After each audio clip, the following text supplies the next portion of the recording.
আজকের আমি কাঠে রান্না করছি আর কাঠ ধরিয়ে দিয়েছি, তেল দিয়ে দিয়েছি। আমি করব পালং পনির। এই দেখো, এখানে পনিরটাকে আমি একটু সিদ্ধ করে মিক্সিতে পেস্ট করে নিয়েছি। আর এখানে দেখো পনির আছে, এখনও কাটিনি।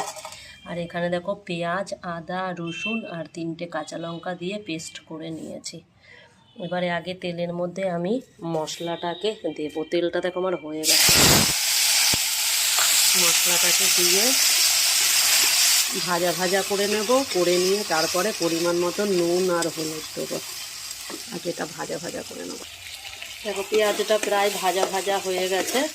এবারে এর মধ্যে আমি নুন, হলুদ আর একটুখানি লঙ্কার গুঁড়ো দেবো, কাশ্মীরি লঙ্কার গুঁড়ো দেবো। দেখো মশলাটা আমার ভাজা ভাজা হয়ে গেছে, তেল আমার ওপর দিকে উঠে গেছে। এবারে এর মধ্যে আমি পালং শাকটা দিয়ে দেবো। একটু জল